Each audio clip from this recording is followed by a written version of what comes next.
What's up, everybody? Booch here, and now I know I promised to teach everyone how to lose with Blitzcrank this time. That is going to be pushed back for another week, as I forgot to give a little more detail on something everyone does in Crystal Scar, and everyone should know how to do. Buy items. But Booch, you say with those hungry little orphan eyes, everyone knows how to buy items. While true, this is a different mode to Summoner's Rift, with a different meta, and the items you should be looking at have to change thusly. Let's do it. First, we should talk about the meta I keep mentioning, what it's actually about. Dominion is a capture point based map, unlike Summoner Rift's tower laning. Because of this, champion stats and skill sets become more and less valuable in each mode. Summoner's Rift has evolved into a tactical, objective-based gameplay where timing, chaining crowd controls, and poking in order to secure these objectives reign supreme. So here, long cooldowns with large global impact like Shen and Karthus have much more significance. Dominion, on the other hand, has only 5 objectives, which are never permanently destroyed, with a smaller map and shorter death timers. This means quickness and the ability to use one's spells as often and effectively as possible become much more potent. 2 great examples in Dominion of this would be Jace and Kassadin, both of which to be considered too good in the meta by some.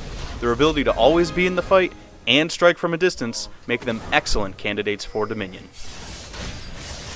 Now in terms of item builds, this can also be reflected in the 2 metas. In Summoner's Rift, fights are not extraordinarily frequent. Because of this, things like Sustain, Lifesteal and Health and Mana Regen, and high burst combos with Chain Crowd Control are much better. The Sustain can be seen in many mid-lane mages acquiring items like Tears, Chalice, and Crystalline Flask, seen in junglers with their new Spirit Stone, and in top laners with the popularity of Spirit Visage and Tiamat/Ravenous Hydra. These items allow for players to trade with one another, yet create breathing room in which they can attempt to recover. The burst items can be seen in the carries of a team, often foregoing mid-tier items for large money-invested items like Deathcap and Infinity Edge. Dominion's itemization can be seen quite clearly in one mother of all stats.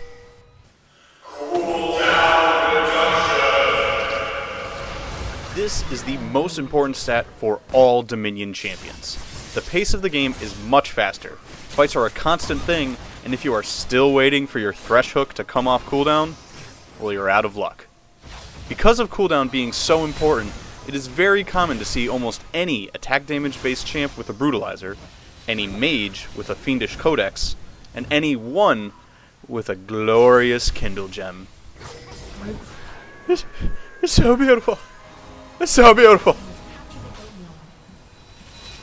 These items provide the base power stats champions need while creating opportunities for their fights to last longer and spell rotations to happen multiple times. Now let's talk about Doran's older brother, Prospector, and all of his better items. In Dominion, Doran's Ring and Blade have been replaced and upgraded, costing more money but granting significantly better stats. With the Ring now granting 40 ability power, 10 MP5, and 200 health, and the Blade giving 20 attack damage, 5 lifesteal, and also 200 health. These new versions are fantastic starting items for many of the champions in Dominion. These items do retain a unique ability, and that the 200 health does not stack with any other Prospector's item, so as to discourage the Summoner's Rift theme of double and even triple stacking Doran's items. Prospector's Ring and Blade are incredibly gold efficient items that give you plenty of early game stats to carry you into purchasing your first real items. Starting items for tanks often include Giant's Belt, 2 Ruby Crystals, and that oh so glorious Kindle Gem. Some tanks, however, can even benefit from these Prospector items, such as Jarvan 4, or Trundle, starting Blade, and Maokai or Leona, starting with the Ring. Next is a topic not so many people consider when thinking about Dominion: wards. Well, not exactly, but the lack thereof.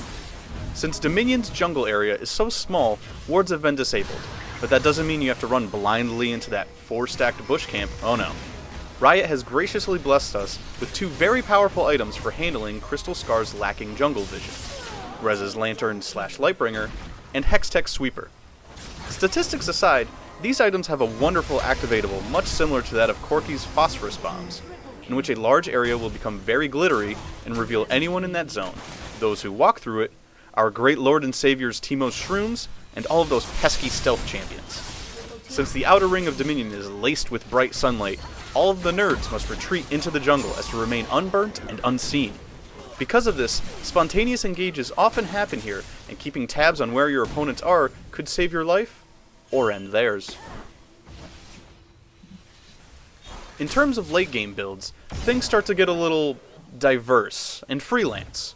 One underlying trend, however, is that with everyone receiving free gold from the map's passive, itemization for those lacking farm capabilities or kill potential, like tanks and supports, doesn't become a problem.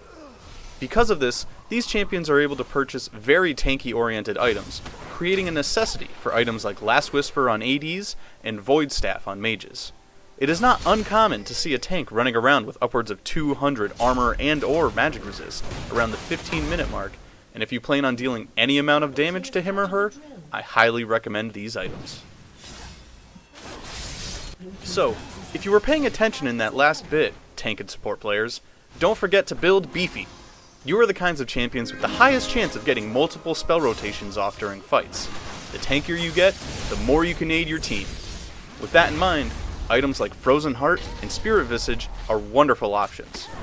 Don't forget, being in the more supportive role, purchasing a reveal item like Sweeper, Lantern, or even Twin Shadows can help you dominate Dominion.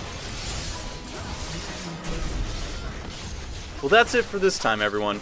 I hope you all have a better understanding of the subtle differences of these two game modes, between the meta of what's good and how to use that knowledge in creating your champion's item builds. If you enjoyed this, please share, like, comment, and subscribe for more videos like these. Thanks so much for watching. I'm Booch, and I'll see you when I see you.